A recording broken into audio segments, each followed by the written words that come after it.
Hi ಗುರು, ಎಲ್ಲರಿಗೂ ನಮಸ್ಕಾರ. ಈಗ T20 ವರ್ಲ್ಡ್ ಕಪ್ಪಿನ ಎಲ್ಲ ಗ್ರೂಪ್ ಸ್ಟೇಜ್ ಹಂತಗಳು ಮುಗಿದು ಕೂಡ ಇನ್ನೇನು ಸೂಪರ್ 8 ಸ್ಟಾರ್ಟ್ ಆಗಲಿದೆ ಅಂತಲೇ ಹೇಳ್ಬೋದು.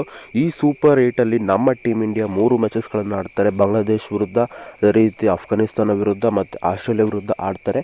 ಇಲ್ಲಿಂದ ಗೆದ್ದರೆ ಸೆಮಿಫೈನಲ್ಗೆ ಹೋಗ್ತಾರೆ, ಅಲ್ಲಿಂದ ಗೆದ್ದರೂ ಕೂಡ ಫೈನಲಿಗೆ ಹೋಗ್ತಾರೆ ಅಂತ ಹೇಳ್ಬೋದು. ಅದೇ ರೀತಿ ಅಫ್ಘಾನಿಸ್ತಾನ ವಿರುದ್ಧ 20ನೇ ತಾರೀಕು ಆಡ್ತಾರೆ, ಗುರುವಾರದಂದು ಅಂತಲೇ ಹೇಳ್ಬೋದು.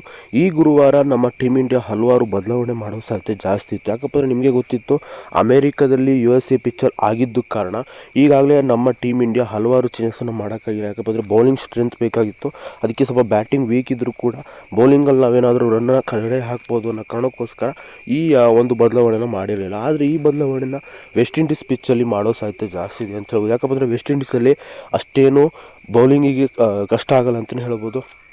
ಹೆಲ್ಪ್ ಇರಲ್ಲ, ಬ್ಯಾಟಿಂಗ್ಗೆ ಸ್ವಲ್ಪ ಹೆಲ್ಪ್ ಇರುತ್ತೆ, ಸಖತ್ತಾಗಿ ಬರುತ್ತೆ ಬ್ಯಾಟಿಂಗ್ಗೆ. ಆ ಕಾರಣಕ್ಕೋಸ್ಕರ ಬ್ಯಾಟಿಂಗ್ ಎಡಿಷನ್ ಬೇಕೇ ಆಗಿರುತ್ತೆ. ಅದಕ್ಕೋಸ್ಕರ ಟೀಮ್ ಇಂಡಿಯಾ ಹೊಸ ಒಂದು ಓಪನರ್ನ ತಗೊಬರ್ಬೇಕಂತ ಯೋಚನೆ ಮಾಡ್ತಾ ಇದ್ದಾರೆ ಅಂತ ಹೇಳ್ಬೋದು. ಅದು ಯಾವ ಓಪನರು ಅನ್ನೋದು ನಿಮ್ಗೆ ಯೋಚನೆ ಬಿಡೋದು ಸಂಪೂರ್ಣ ತಿಳಿಸ್ಕೊಡ್ತೀನಿ. ಅದಕ್ಕಿಂತ ಮುಂಚೆ ನೀವು ನಮ್ಮ ಯೂಟ್ಯೂಬ್ ಚಾನಲ್ಗೆ ಸಬ್ಸ್ಕ್ರೈಬ್ ಪಕ್ಕದಲ್ಲೇ ಕಾಣುವ ಬೆಲ್ಲೈಕನ್ನ ಕ್ಲಿಕ್ ಮಾಡಿ.